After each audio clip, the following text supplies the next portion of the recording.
Hey everybody, what's going on? We're here for another show tonight, the Ragni Show. We're live, we're in your face, and my new friend, Mr. Ricky Warwick's gonna be in your face in a few seconds. But before we talk all about when life was hard and fast, I gotta tell you about my good friends over at Bombers and Sleeves. They are the lifestyle apparel brand, and they're dedicated to bringing you the war on self-doubt. This is for the bold, the fearless, and the authentic souls who never back down, and they wear it all on their sleeves. Bomb your boundaries today. Shop bombersandsleeves.com. So, Ricky fucking Warwick, here he is. Dude, how are you doing, man? Seriously. Pleasure to talk to you. I'm doing really good, thank you. I'm having a nice week. You know, reaction to the album's been phenomenal, and it's lovely. I'm enjoying it. I'm soaking it all in.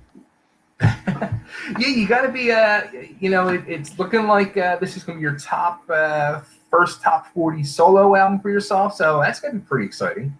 Yeah, fingers crossed. You know, I think we'll find out the final chart positions on Friday, but we had a midweek of 15 in the UK and 20 in Germany, which is just fantastic. So, you know, we'll see what Friday brings. But either way, I'm still chuffed to bits, regardless of just how it's all gone. That's awesome. So before we get on into that album, I got to ask, we're going to focus, of course, on the album, but I got to ask this question, and I got to ask this question to your old friend and bandmate, Mr. Damon Johnson, when I interviewed him for the first time last year. You're growing up a kid, especially being from Ireland, growing up in Ireland, and fast forward, and you become the front man of Thin Lizzy. Like, do you just sit here, especially when you're on stage, you turn there and there's Scott playing, do you say to yourself, how the freak did I get here? You know what I mean? Seriously. Every time, every day I say that. Seriously, I'm not being cheesy here. I do, because it's incredible. Lizzy, with the soundtrack of my life as a kid growing up in Belfast in Ireland, Thin Lizzy were it, So sure. To win the musical lottery and end up singing those songs, I look at it the way I always say, I'm not the front man of Thin Lizzy. Phil's the front man of Thin Lizzy, and he always will be. And that's the way I want people to see the band, and that's the way that they do. When I close my eyes, I don't see me fronting the band. I see it with Phil. I just get to look after those songs, man. That's the way I look at it. I'm just getting to look after those songs and keeping those songs, alive when we play live. And that's where it ends for me. Phil's a dude. I'm just looking after his stuff for him. I love the way you said that, because as you were saying that, it kind of flashed in my head, what Queen is doing with Adam Lambert, even though supposedly, there's possibly going to be new music. I've heard rumors. I don't know if it's going to happen or not, but sure. I guess it's kind of the same thing there too. Yeah, and Adam's very respectful about obviously Freddie's legacy. Look, when you have a frontman as iconic as Phil and Freddie, who are just off the scale, and just whatever X factor they have, there is nothing like them in their DNA. They're irreplaceable. And it's crass to even think that you could try and replace them. So then it comes down to the music, and it's keeping the spirit of the songs that they wrote alive, and that's what it's all about. It's not about replacing somebody, because this is dumb. You can't do it. It's about keeping their musical legacy alive. That's really what it boils down to, and that's how I look at it. I think Adam Lambert, from what I've seen and what I've heard, does exactly the same with the Queen material. So, as I go through, get ready for the interview, I started when I was going through your bio, two of the things in your bio that I wanted to talk to you about, the one thing, I was reading, I was like, wow, he did the right thing. So you get your first electric guitar at 13, and you really focus on the music and the songwriting and playing. I think to myself, wow, when I got my first guitar, I was more focused on looking in the mirror, playing Rockstar. Listen, hey, there was plenty of that. I mean, and there still is. I'll still rehearse if I'm doing a set. I'll still stand in front of the mirror and play there like I did when I was 12 or 13. It's all about the shapes, man. I'm telling you, it's all about throwing shapes, just as much as the music. No, I was totally posed in front of the mirror when I got that first guitar, because to me, as much as it is about the music, and that is obviously the most important thing, it was all about how these guys looked. I was mesmerized by how these cats looked when I saw them on, the UK Top of the Pops was our show back then, or the Old Grey Whistle Test with the great Bob Harris. then you'd see these guys and you go, how do they look like that? How can they move like this? You know, that was all part of it to me. That was just as big a part as the puzzle as it was learning the guitar. So listen, you're not alone. I was right there with you, brother. Now something else that I loved in your bio, and I've always wondered this for years, and I always wondered why I never saw anybody else ever bring this up, and that's you mentioned in there, as influences, Tom Petty and the Heartbreakers, and one of my personal favorites, Johnny Thunders and the Heartbreakers. And you never hear anybody bring up like, hey, there was two Heartbreakers going on. What was the deal here? You know, which one came first? There's a lot of arguments about that as well. If you actually look it up, nobody's really sure who had the Heartbreakers first. They're both just inspirational artists to me. I mean, Tom Petty's songwriting is second to none. He is the master of writing simple, direct rock and roll songs that just stick in your craw like nobody else. And I'm a sucker for that Mike Campbell, Rickenbacker, 12-string guitar sound that Roger McGuinn started with the Byrds. I just love all that. So Tom Petty for sure. And then, Johnny Thunders was just a fabulous, beautiful mess.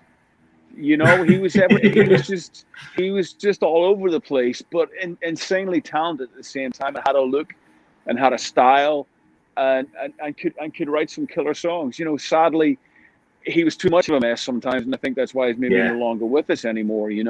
Which is such a shame. But he left some killer songs, and with his time in the New York Dolls, they were obviously the instigators, along with bands like MC5 and Iggy of punk rock that we know and love so well. Those guys kicked it all off. Yeah. I'm actually like, when it came out a few weeks ago about their nomination for the Rock and Roll Hall of Fame, I was blown away. I was never expecting the New York Dolls to even get looked at for Rock and Roll Hall of Fame. Well, these bands should be, and they should be in there. The same when Thin Lizzy got nominated last year. It was last year, I think it was. And they didn't get in, and that's criminal. I'm not just saying that because of my connection, but I'm saying that as a fan. There's bands that just should mandatorily be in there. It shouldn't even be put to a vote. If you're going to have something like that, there's bands that defined where we are at this moment in time and have contributed to rock and roll music that should just automatically be put into that Rock and Roll Hall of Fame. It shouldn't be down to a vote or a decision. To me, that's just, it doesn't make sense. My opinion. I think there's many people out there agreeing with you, believe me. Now everybody knows you. One of your best friends is Joe Elliott from Def Leppard. Yeah. And I seen recently an article where you talked about how Joe is like a big sounding board for you to play stuff off for music and all. And I thought to myself, I wonder if it goes both ways. Do you get to be a sounding board for Joe as well? I think absolutely. Joe will send me stuff that he's working on to get my opinion. So I think it works both ways. Look, I started off as a huge, Def Leppard fan. I remember going to see them play on the Hysteria tour in '88 in Edinburgh in Scotland, and right before the Almighty signed their first record deal. And one of the reasons I bought my first white Les Paul custom guitar was of Steve Clark and Steve Jones. Those two guys just look great playing a white Les Paul custom. So before I even knew Joe, Def Leppard were a band that I loved. I just thought they wrote brilliant hard rock songs. And Joe is a very underrated guy. A lot of people don't know. Joe's an extremely good guitar player, extremely good piano player, has an encyclopedia knowledge of music. Music. When I was still living in Dublin, I would be hanging out at Joe's 4 or 5 nights a week. We watched the soccer, we'd hang out, but it was music. And he's, insane record collection. We'd be up to 5, 6 in the morning. We'd be playing the bootlegs of the Mott the Hoople gig that nobody'd ever heard, and Joe had on, managed to get on vinyl. That's awesome. We'd be breaking it down and talking about it. Or I remember one night I remember sitting one night in Vegas after I opened for them on the tour, and we sat up till 5 or 6, me, Joe, and Saf, talking about the band Sparks till the sun came up. Wow. Just getting in, those guys are still that passionate about their music. They don't take any of it for granted. Joe is like a mentor to me. I trust his opinion. Don't always agree with it, but I know he's going to be. I know he's going to be brutally honest. And the reason the guy sold, over 100 million records, he's done that. There's a reason that's happened. And not just Joe, everybody in that band, has never forgotten where they're from and where they were at and the journey, the roads they took along the way. It hasn't been easy, obviously, with Steve passing away and, you know, Rick's accident and everything. They've not had it easy, but they're the most down to earth. They've been so good to me over the years, not just Joe, but the whole band, and the belief that they've had in me has done wonders for my confidence as an artist. And that's something I can never repay. I mean, I can't say enough good things about those guys. That's awesome. So the new album, it's actually, the funny thing is we're supposed to do this interview back in December and I had to reschedule, and you know, we're here now. We're back. Yeah. We're here now, yeah. and the album's actually out, so it's even better. Yeah. I'm not know what I'm talking about. If you ask me in December, I'd still be making up my mind what the songs are about. I've got it done now. So it's funny. It's called When Life Was Hard and Fast, which is a great title. But I'm thinking to myself, are you saying now that life is like slow and easy? Not at all. I'm certainly, you know, and anybody that knows me, I'm not somebody that lives in the past at all. You know, I think the past is there to be learned from, cherished, remembered, and help you on the road going forward. I think sometimes you have to look to the past to move forward, and I certainly adhere to that. You know, I didn't come up with the title. My good friend Sam Robinson, who wrote the lyrics for that song, who I've co-written quite a few songs with, actually sent me the words. And it was about him and I both growing up in Belfast when we were kids in the 70s and 80s, our dreams and our aspirations. So it was about us back then and the lifestyle that we had, thinking about the future. And now the future's here. We're kind of, you know, so it's kind of flipping backwards and forwards. We're kind of going, okay, you know, we were lucky ones. Our dreams came true, and we got what we wanted out of life. What we perceived and what we thought about. We were lucky enough to get it. Sadly, some people didn't, and we lost some people along the way, and we lost some friends along the way. And it's a really positive song. It's really about living and living for the moment, not forgetting your roots, not forgetting your culture or where you came from. It shaped you into the person that you are today, and that's why you can move forward. Do you think the whole album is like based on that, like your whole roots? No, I don't think it's a theme. I think every song has a different topic and a different story behind it. But to me, like you just said, and thank you for saying it, when Sam sent me those lyrics through, it was like, boom, that's the album title. I'm done. I don't need to worry about it coming up, because that's it right there. And then opened a lot of ideas for me with the whole album cover design, with the old race that used to happen around my grandfather's farm. I suddenly thought, well, that's going to work really well. So suddenly all these roads opened up as soon as I got those words, and that was it. But every song on the record there's not a theme. There's not, you know, it's not like a concept running through it. If that's what you're getting at, every song's got an individual meaning. Gotcha. Now, something that was really cool, you actually shared out, I think it was yesterday on social media. Your favorite football team shared out about your album being released. I'm thinking to myself, holy crap! Like that would be like for me, the Philadelphia Eagles sharing out about my show. Like come on, like how mind-blowing was that? It's amazing. You know, I've been involved with the club. The club is doing really, really well at the moment, which is amazing. But we had a couple of years there where it looked like the club might go to the wire. There was certainly some dark times. And I did a show every year, every Christmas for about 3 or 4 years. I would come back, and there's a great setup. The club's called Glentoran. They have a thing called the Glentoran Community Trust, where is a charity organisation that they set up to help fund the team and help fund the kids and buy soccer cleats and strips for the kids and all that kind of stuff. And just in the community. And every year I would do a show back home in Belfast and give the proceeds of the show to the community trust, just to try and help the club come along. So they're more than a football team. It's a way of life for me with Glentoran, and I love them to bits. And they've been so supportive of me. In return, they've returned the favour. And you know, I didn't even know they were going to do that. You know, it was Sam goes, here, check this out, because my buddy Sam's a supporter too. He's like, have you seen this on the website? And I was like, oh man, that's amazing, you know. So like I said, you know, when the football team that you support turns around and supports you, it's something else. And those are the little things that really really hit you, you know, really hit home when you see stuff like that. It's lovely. Sure, absolutely. Now, why a solo album now? Why not Black Star Riders? Was it just guitars? What was was it part of the pandemic that put this in Well, we motion? should have. It should be Black Star, right? Dude, oh man. Well, we put another State of Grace out in September 2019, and I was thrilled about it. I firmly believe it's the best Black Star Riders record we've made, and we managed to get over to Europe. We got a good 6-7 week tour in of Europe. Took us up to Christmas, January, February, boom, we're in lockdown. Last year was all supposed to be Black Star Riders touring another State of Grace. We were supposed to be going all over the world, States, South America, Asia, all over Europe, all the festivals. We'd over 100 shows booked, and obviously they just went away because of the pandemic. Now the album, When Life Was Hard and Fast, was already done. I recorded that in 2019, so it was in the can. Oh wow! So I was sitting on that, and we had planned already to release it in early 2021. That was the plan, before the pandemic came along. Oh, okay. So okay. it didn't make any sense when the pandemic did hit to move the album forward into 2021 and put it in the middle of a pandemic just because Black Star Riders were off the road. Right.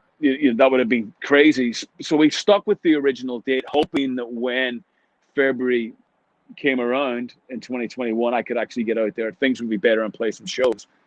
Sadly, we're not quite there yet, as we all know, but things are getting better. But that's just we just really stuck to the plan basically with the record. Moving it up, thinking like, all right, if I move it up, maybe we can end up possibly, like we didn't know at the time, but maybe back on the road this year. Well, maybe I might get out. I'm hoping that I'll get out towards the end of the year. The way it's looking, it's looking pretty good for that. No, I mean, again, then you're moving back into, we want to make another Black Star Riders records. We decided that, there was no point going back out after 2 years and sort of rebooting another State of Grace. We decided we'd just move on with Black Star Riders and work on a new record, which we're doing. I mean, it's all scheduling. I have a wonderful management company that make great plans for me. This is what you're doing for the next 2 years. And obviously, you have to be very sure that things don't overlap. And Black Star Riders, Ricky Warwick gets neat into Black Star Riders time because, as I keep saying, Black Star Riders is a priority here and is the day job. Absolutely. Now, how about was that even more frustrating though? Because it was recorded, going on a year and a half, 2 years now, and you're sitting on it and you're waiting, and then you're like, there's nothing going on in 2020. Putting out this music, well, that must be crazy. No, I mean, because there's a great satisfaction of knowing that you've got an album in the can and it's done, and you don't have to worry about it, and it's recorded, and and I'm extremely happy with it. So it wasn't a case of like, oh man, I can go back and tweak this and change that. That's not really how I roll. The albums for me is you're capturing the time in a moment, and that's how it is at that time, and then you move on. I mean, last year's been incredibly busy for me. I mean, I've done an online show every month. I've been writing for a few other people. I've written, the next Black Star Riders album. I've written the next solo album, which I've already demoed. So I've kept myself busy and being as productive as I can be because like you said, there's nothing we can do about this pandemic. It's bigger than any of us. So you got to. Acceptance is the first part of it. Once you go, all right, this is shit. This is really going to suck. But what can I do? How can I get through this? How can I keep myself busy and keep myself positive? That's not to say there hasn't been a few days where I've woken up going, oh, really? We're still Groundhog Day, But it's been okay. It's been all right. I've been lucky. I've been able to be productive, which is I'm thankful for that. I think that. Me personally, I've kind of enjoyed this whole pandemic just because of what you said. I think I've been the most productive I've ever been in my life in the last year. Listen, I've always said for years, because I've toured so much and I work really hard and I love it. I love what I do. I'm not complaining about that. But I remember sort of saying to my wife, I'm going to take one year. I'm just going to take a year off. I'm going to just take a step back, not go on the road, and just take a year off. Be home for all the birthdays. Be home for all the anniversaries. Be home for the Thanksgivings and everything that we have, in the States. And I said, I'm going to do it. Of course, I never did it because I love working. Obviously, the last sort of 13, 14 months, that's been enforced.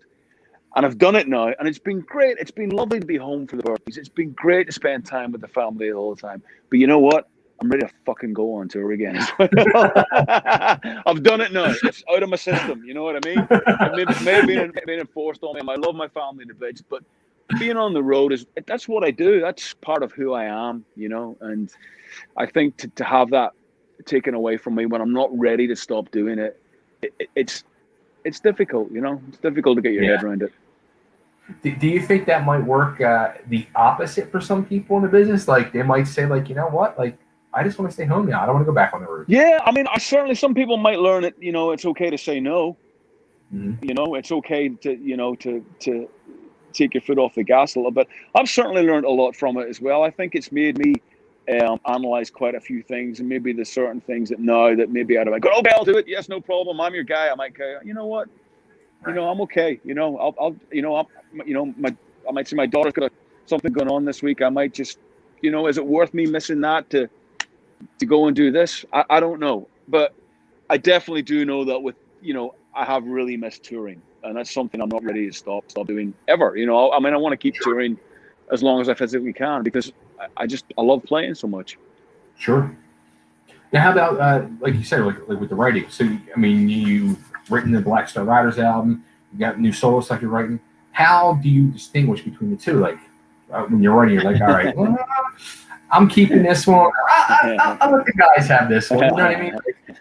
It's my decision to make. That's what the best thing about it is. You know? I mean, I can't separate myself from myself. I think that's what you're getting at there. That's the problem. Like, it's a great problem to have. It's a gut instinct. I follow my gut. If I'm working on something, I kind of go, I can hear what, you know, Christian and Scott and Robbie and Chad are going to do with this. This is going to be epic. This is going to be a Black Star Riders thing. And I'll maybe only go so far with it till I get their input.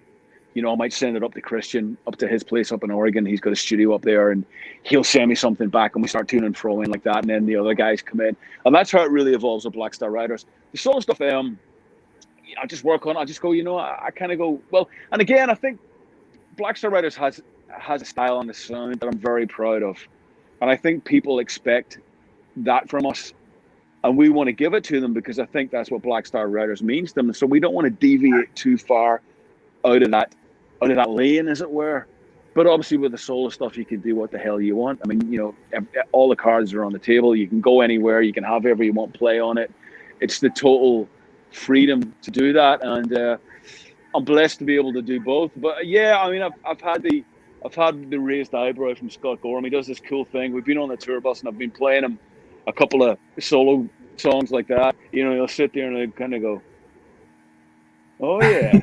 He goes like, "Hey, bud," he goes, "Why didn't you keep that one for us?" And I'll be like, "Well, you know." But I think the great thing about it is I think the guys in BSR know that I'm not going to turn up to a writing session with nothing. Go, "Oh, sorry guys, I've used all my good material on my own stuff." I mean, I would never ever do that. If that was the case, you know, I wouldn't do a solo record. So I mean, they know I'm always going to turn up armed with ideas and riffs and lyrics and stuff. So far, so good. You mentioned about having you know, people appear on your solo record, and you had a special person appear on this one, your daughter, which did a duet with you. Yeah, she was the most difficult one to get to do anything on it, and you know, all the other special guests. There's a lot of bribery involved in that one. Yeah, it was amazing. You know, I wrote the song for her and recorded it with Keith, and I just, you know, at this point, my daughter's name is Pepper. She was really getting into playing music herself, and we could hear her up in her room singing. And you know, I turned to my wife since she was about 7 or 8. I went, you know, she's got a great voice. You know, she's really has something going on there, and she's a bit like sort of you and I were talking. She's up in the room singing in front of the mirror for hours on end, playing her little keyboard or playing her ukulele or playing her guitar, and it's great to see that.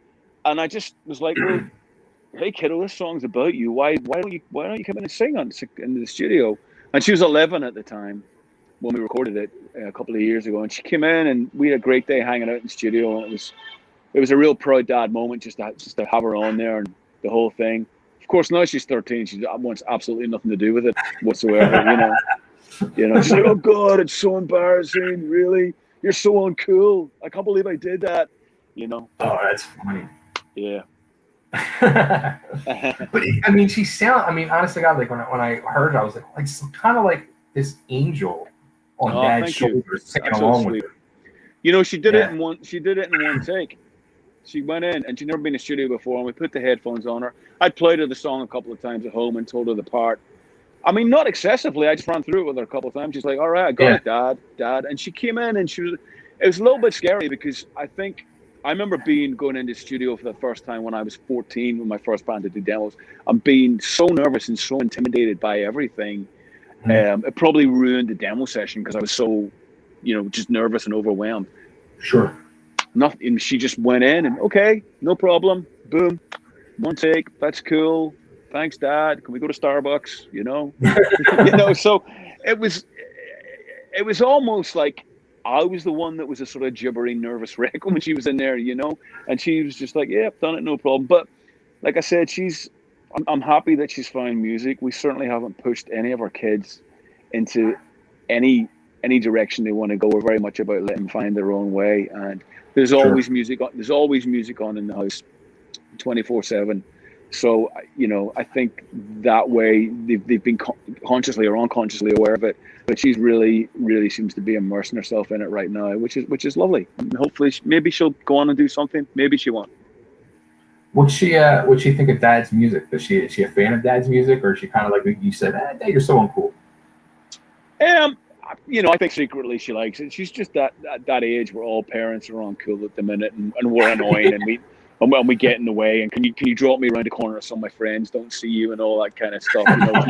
We were the same. She's at that age, But of course, I think secretly she's. I'd like to think she's very proud of what her old man's doing. I hope so. Absolutely. Yeah, you had some guest appearances like we talked about at Joe Elliott's on this album. Yeah. Dizzy Reed from Guns N' Roses, Andy Taylor, Duran Duran. Was there anybody else that you really wanted to get on the album but just couldn't get it synced up? No, I mean, not really. Those were the people that sprang to mind because I guess they're the people that that they're close friends. I'm always talking to those group of people, and I've been working with them, on some of their stuff as well as them working with me. I've been working with Andy Taylor on some songs for his solo record. I've been writing with him for his solo record, which is coming out later this year. Dizzy from Guns, I did a track with Dizzy for his solo album that came out a couple of years ago. So there's that kind of incestuous thing going on there. And the songs aren't written with the guests in mind. It's just a case of we're doing the solo record. Hey, wouldn't it be great to get Luke from Thunder to come in and play a solo on this? And you're not going to piss off the guitar player because there's no guitar player to piss. I mean, it's me and it's Keith, and, you're going to be, that's my job. I'm a guitar player in the band. How do I get somebody, So that's what's kind of cool about it. And I'm just blessed that these people are my friends, and even more the fact that they're so extremely talented, and I'm a big fan of their music and what they do. So why not bring them in? Does it become a thing like you said, you did stuff on their solo record? Does it become a thing like you just kind of like look at each other and see and go, you owe me one? Yeah, I think that's the way it is, because nobody's taking a penny. We're mates. Nobody's going, okay, I came and sang in that. I want my session fee. That'll be $2,000 or whatever you want. It's none of that. It's mates. We're mates. It's like, hey, bro, you come and sing on this? Yeah. You come and sing on my record next, when I do it next month? Yeah. It's as easy as that. It's as chilled as that. And, the beauty of this with the internet now, geography doesn't matter. It doesn't matter where you are. Everybody's got a little home studio. And, I just returned the favor with Luke from Thunder. Luke's working on some solo stuff, and I did some backing vocals for him on a track. He sent it over to me because Luke's over in the UK. The good thing, Dizzy from Guns was able to come in the studio because he lives here in LA, so we're able to have Dizzy.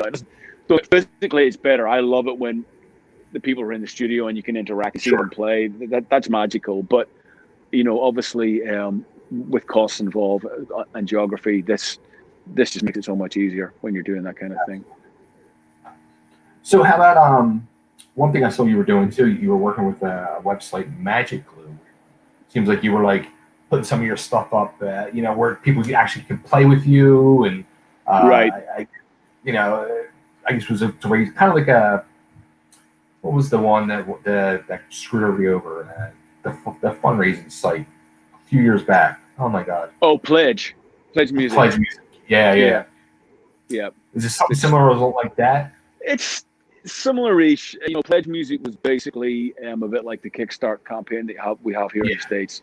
And sadly, it went under and ripped off a ton of musicians for a lot of money, which was just, we'll not even go there. It was so disgusting. And I personally know a lot of artists that just got completely lost, lost their soul on it. They were making these records and they were owed thousands and didn't get, and it's just terrible. Luckily, I used the campaign and got in and out before that happened. I was very, very lucky that I wasn't a victim of that. But Music Glue is, it's a site where you can offer exclusive stuff. I didn't use it to fund the record because I'm signed to Nuclear Blast, which is amazing. So they funded this album, which is brilliant. But you can do special VIP stuff like signs, anything you want on it. Sign stuff. Get up, play during the sound check, lyric sheets.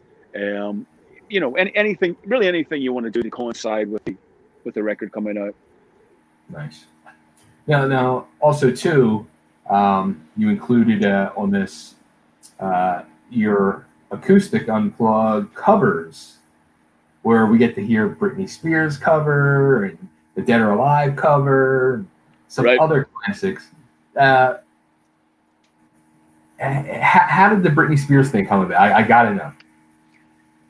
Fun, I mean, look at me. Look at the state of me. Who'd think that this guy would cover a Britney Spears song? And it's fun. At the end of the day, it's the business of show.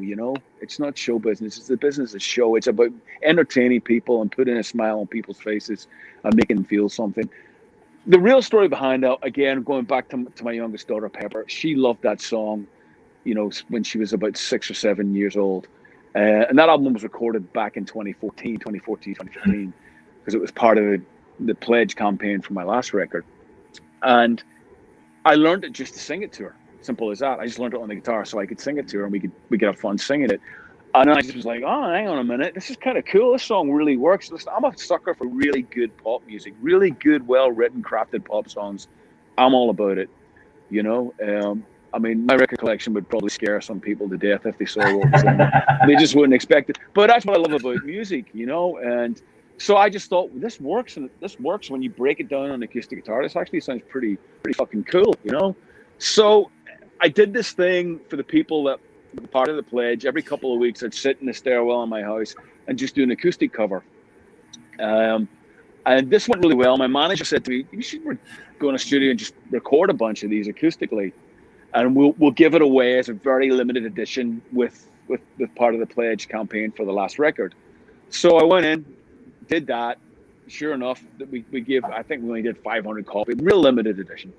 Okay. And then when we finished When Life Was Hard and Fast, the Nuclear Blast, the record label, as they always do, you got any bonus material, you got any demos, you got any extra tracks? My manager was like, hey, hang on a minute. He said, we've got the album, we've got the Stairwell Troubadour album that's never been publicly released properly before. Why don't we give that away as a bonus disc with the album? And I was like, yeah, bring it on, no problem. So yeah, and it's just the songs on there I think people would expect me to do, like Johnny Cash and the Tom Waits a la Ramones cover of I Don't Want to Grow Up. Elvis I'm a big fan of, so there's an Elvis song on there. The band The Bottle Rockets, who I think are a criminally underrated band, I covered one of their songs. But dude, Dead or Alive, man, that song, going into clubs in the late 80s and 90s, going to the sort of goth clubs in Glasgow with my girlfriend, and that would be playing, and I just loved it. I just thought, what a great song, So yeah, why not? That's awesome. Yeah. So you mentioned earlier too, you've been doing like a monthly live stream. Is that going to be like the plan right now if you get back out on the road? That's been that's been lovely to be able to do that and have something to focus on every month and rehearse and work towards it and connect with everybody. Even though it's through a computer, you're still playing live. You can still see their comments coming in. Of course, it doesn't replace playing live, but it's actually not a bad little substitute. And I've really enjoyed doing them. They've been really, really good for me. I've learned a bunch of songs. I did, I'll try and change the subject every month. One month I might do a Black Star Riders show, 1 month a solo show, 1 month just covers, 1 month Almighty shows, an Almighty show of songs. So I'm revisiting songs maybe that I've never played live before, or Oh wow. ones I never would have thought worked on an acoustic. Certainly, some of the Almighty stuff, I'm like, well, I never dreamed that would work on an acoustic guitar. So it's been fun, and again, it's something that's kept me focused and kept me going. That's awesome. Thank you. Well, Ricky, thank you for doing this. Where's the best place to send everybody to get the album? RickyWarwick.com. All the links are there. I'm all over social media. All the album's up on all everywhere you'd expect it to be. You can download it, you can stream it, you can purchase it. Like I said, there's deluxe CDs, there's vinyl. I think there's even a cassette version available on the Music Glue site. If anybody wants to go real old school and confuse your kids. It's funny. I got one sent to me the other day, and it was sitting on the dining room table. And my other daughter, my stepdaughter Zoe, came in, and she's 20, and she goes, "Oh, cool, a pack of cards." And I went, "No, it's a cassette." And the look of like, "Why are you really? How old are you? What are you? And it was hilarious. So yeah, that's funny. Yeah. So even just get a cassette and confuse the hell out of your kids, because they'll not know what it is. Imagine if it was an 8-track. Wow, I know. Yeah, I'm not that old. Come on. I am. Too funny. Ricky, thanks again so much, man. It's been a pleasure. Thank you, bro. For the top 40. I can feel it this week. You got it. Thank you. Let's hope so. Thank you so much. Really appreciate it. Absolutely. Take care, man. Thanks, man. Bye-bye. Bye.